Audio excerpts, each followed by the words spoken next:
Hi friends, welcome to my channel Dhani's kitchen. ഇന്ന് ഞാൻ തയ്യാറാക്കുന്നത് മെഹല്ലബിയാണ്. ഒരു അറേബ്യൻ ഡെസേർട്ടാണിത്, ഒരു മിൽക്ക് പുഡിംഗ് ആണ്. അപ്പോൾ നമുക്കിത് എങ്ങനെയാണ് തയ്യാറാക്കുന്നതെന്ന് നോക്കാം. ഇത് തയ്യാറാക്കാൻ വേണ്ടിയിട്ട് ഞാനൊരു ചെറിയ ബൗളിൽ ഒരു 1/4 കപ്പോളം ബദാം എടുത്ത് വെച്ചിട്ടുണ്ട്. ഇനി ഇതിലേക്ക് വെള്ളം ഒഴിച്ചിട്ട് നമുക്കൊരു 2-3 പ്രാവശ്യം നന്നായിട്ട് കഴുകിയെടുക്കണം. ഇങ്ങനെ നന്നായിട്ട് കഴുകിയെടുത്തതിന് ശേഷം ഒരല്പം വെള്ളം ഒഴിച്ചിട്ട് അത് നന്നായിട്ടൊന്ന് കുതിർത്തെടുക്കണം. ഒരു 4-5 മണിക്കൂർ എന്തായാലും കുതിർത്ത് വെക്കണം. ഇനി ഇതേപോലെയുള്ള വേറൊരു ചെറിയ ബൗളിലേക്ക് നമുക്കൊരു 1/4 കപ്പ് ബസുമതി റൈസ് ഇട്ട് കൊടുക്കാം. ഇങ്ങനെ ഈ അരിയിലേക്ക് ഇനി നമുക്ക് കുറച്ച് വെള്ളം ഒഴിച്ചിട്ട് നന്നായിട്ട് ഇതും ഒരു 3-4 തവണ നന്നായിട്ട് കഴുകിയെടുക്കാം. അരി നന്നായി കഴുകിയെടുത്തതിന് ശേഷം അതിനകത്തേക്ക് ഒരല്പം വെള്ളം ഒഴിച്ചിട്ട് അതും ഒന്ന് കുതിർത്ത് വെക്കാം.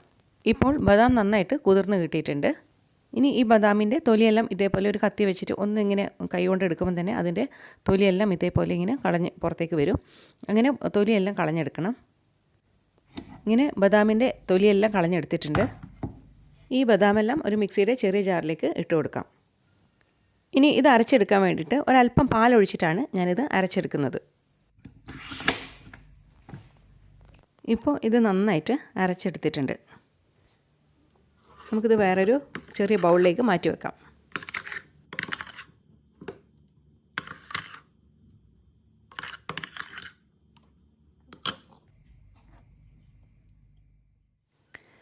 ഇപ്പം നമ്മുടെ പച്ചരി കുതിർക്കാൻ വെച്ചിരുന്നു. അപ്പോൾ അത് നന്നായിട്ട് ഇപ്പോൾ കുതിർന്ന് കിട്ടിയിട്ടുണ്ട്.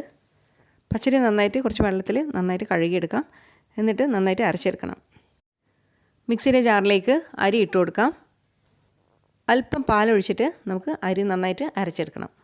അരി നല്ല പേസ്റ്റ് പോലെ അരച്ചെടുത്തിട്ടുണ്ട്. ഇതുപോലെ നന്നായിട്ട് തരിതരിപ്പില്ലാതെ അരച്ചെടുക്കണം. അരക്കുന്ന സമയത്ത് ആവശ്യത്തിനനുസരിച്ചിട്ടുള്ള പാല് ഒഴിച്ചൊഴിച്ചിട്ട് വേണം അത് അരച്ചെടുക്കാൻ. സ്റ്റൗവിൻ്റെ മുകളിലേക്ക് ഒരു പാത്രം വെച്ച് കൊടുത്തിട്ടുണ്ട്. അതിനകത്തേക്ക് പാൽ ഒഴിച്ചു കൊടുക്കാം. നേരത്തെ അരച്ച് വെച്ച ആൽമണ്ടിൻ്റെ പേസ്റ്റ് ഇതിനകത്തേക്ക് ഇട്ട് കൊടുക്കാം. അരി അരച്ചതും ഇതിലേക്ക് ചേർത്ത് കൊടുക്കാം.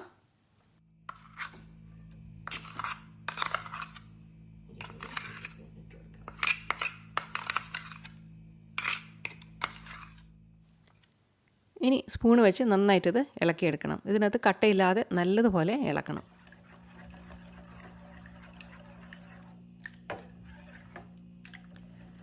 ഇപ്പോൾ ഇത് കട്ടയില്ലാതെ നന്നായിട്ട് ഇളക്കിയെടുത്തിട്ടുണ്ട്. ഇനി നമുക്ക് ഗ്യാസ് ഓണാക്കി കൊടുക്കാം. ഗ്യാസ് ഓണാക്കിയതിന് ശേഷം കൈവിടാതെ ഇളക്കിക്കൊണ്ടേയിരിക്കണം.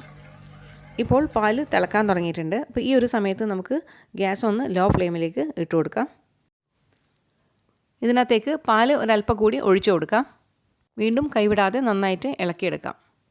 ഇപ്പോൾ ഇത് കുറച്ച് കുറുകി വന്നിട്ടുണ്ട്. ഈ ഒരു സമയത്ത് നമുക്ക് കുറച്ചുകൂടി പാല് ഒഴിച്ചു കൊടുക്കാം.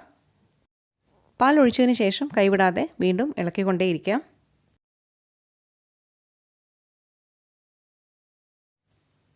ഇനി ഇതിനകത്തേക്ക് ഒരു 4 ടേബിൾ സ്പൂൺ ഷുഗർ ആഡ് ചെയ്ത് കൊടുക്കാം. പഞ്ചസാര ആഡ് ചെയ്തതിന് ശേഷം വീണ്ടും നന്നായിട്ടൊന്ന് ഇളക്കി കൊടുക്കാം. ഇപ്പോൾ നമുക്ക് കാണാൻ പറ്റും ഇത് ഏകദേശം നന്നായിട്ട് കുറുകി വരാൻ തുടങ്ങിയിട്ടുണ്ട്. അപ്പോൾ ഈ ഒരു സമയത്ത് നമുക്ക് ഒരല്പം ഏലക്കാപ്പൊടി കൂടി ചേർത്ത് കൊടുക്കാം. ഏലക്കാപ്പൊടി ചേർത്തതിന് ശേഷം നന്നായിട്ടൊന്ന് കൈവിടാതെ ഒന്ന് നന്നായിട്ട് ഇളക്കിയെടുക്കാം. ഇപ്പം നന്നായിട്ട് ഇത് കുറുകി വന്നിട്ടുണ്ട്. ഇനി നമുക്കിത് തീ ഓഫ് ചെയ്യാം. ഈ ഒരു രീതിയിലുള്ള കൺസിസ്റ്റൻസി എത്തുമ്പോഴാണ് നമുക്കിത് തീ ഓഫ് ചെയ്യേണ്ടത്. തീ ഓഫ് ചെയ്തതിന് ശേഷം ഇനി നമുക്ക് ഈ ഒരു കൂട്ട് നമുക്ക് വേറൊരു ബൗളിലേക്ക് മാറ്റി കൊടുക്കാം. ഇനി ഇതിൻ്റെ ചൂട് നന്നായിട്ട് ആറിയതിന് ശേഷം നമുക്കൊന്ന് ഫ്രിഡ്ജിൽ വെച്ചിട്ട് ഒരു 2-3 മണിക്കൂർ ഫ്രിഡ്ജിൽ വെച്ചതിന് ശേഷം ഒന്ന് സെറ്റായിട്ട് നമുക്കത് എടുക്കാം. ഇനി ഫ്രിഡ്ജിൽ വെക്കാൻ താല്പര്യമില്ല എങ്കിൽ നമുക്കത് സാധാരണ റൂം ടെമ്പറേച്ചറിൽ കുറച്ച് മണിക്കൂർ വെച്ചിട്ട് അങ്ങനെ എടുത്തിട്ടും കഴിക്കാൻ പറ്റും. ഇപ്പോൾ ഇത് ഒരു 2 മണിക്കൂറിന് ശേഷം ഫ്രിഡ്ജിൽ നിന്ന് എടുത്തതാണ്. അപ്പോൾ ഇത് നന്നായിട്ട് സെറ്റായി കിട്ടിയിട്ടുണ്ട്. ഇനി നമുക്ക് ഇതുപോലെ ഒരു ചെറിയ സെർവിങ് ബൗളിലേക്ക് മാറ്റി കൊടുക്കാം. ഇപ്പോൾ ഇത് ഫ്രിഡ്ജിൽ നിന്ന് എടുത്തുകൊണ്ട് തന്നെ നല്ല സോഫ്റ്റ് ആയിട്ടുള്ള ജെല്ലി പോലെയുള്ള ഒരു പുഡിങ്ങാണിത്. നമ്മളിത് സെർവ് ചെയ്യുന്ന സമയത്ത് അതിൻ്റെ മുകളിലേക്ക് കുറച്ച് പിസ്ത പൊട്ടിച്ചിട്ട് ചെറുതായിട്ട് ഇങ്ങനെ നുറുക്കിയിട്ട് അതാണ് അതിൻ്റെ മുകളിലേക്ക് ഇങ്ങനെ വെച്ച് കൊടുക്കാറുള്ളത്. ഇനി നിങ്ങൾക്ക് പിസ്തക്ക് പകരം ബദാമോ എന്താ വേണ്ടത് വെച്ച് കഴിഞ്ഞാൽ അത് അതിൻ്റെ മുകളിലേക്ക് ഇട്ട് കൊടുക്കാം. അപ്പോൾ ഞാനിപ്പോൾ ഇവിടെ പിസ്ത തന്നെയാണ് ഇട്ട് കൊടുക്കുന്നത്. വളരെ ടേസ്റ്റി ആയിട്ടുള്ള ഒരു നല്ല മിൽക്ക് റൈസ് പുഡിങ്ങാണിത്. അപ്പോൾ നല്ലൊരു ഡെസേർട്ടാണ്. അപ്പോൾ എല്ലാവരും ഒന്ന് ട്രൈ ചെയ്ത് നോക്കുക. എൻ്റെ വീഡിയോ ഇഷ്ടമായിട്ടുണ്ടാകുമെന്ന് വിചാരിക്കുന്നു. ഇഷ്ടമായിട്ടുണ്ടെങ്കിൽ ഒന്ന് ലൈക്ക് ചെയ്യുക, ഷെയർ ചെയ്യുക, സബ്സ്ക്രൈബ് ചെയ്യുക. താഴെയുള്ള ബെല്ലൈക്കൺ കൂടി ഒന്ന് എനേബിൾ ചെയ്താൽ പുതിയ വീഡിയോസിൻ്റെ നോട്ടിഫിക്കേഷൻസ് കിട്ടുന്നതായിരിക്കും. ചാനൽ ഇതുവരെ സബ്സ്ക്രൈബ് ചെയ്യാത്തവരുണ്ടെങ്കിൽ ഒന്ന് സബ്സ്ക്രൈബ് ചെയ്യുക. അഭിപ്രായങ്ങളുണ്ടെങ്കിൽ താഴെ കമൻറ്റായിട്ട് അറിയിക്കുക. പുതിയ റെസിപ്പീസുമായി നമുക്ക് വീണ്ടും കാണാം. അതുവരേക്കും ബൈ.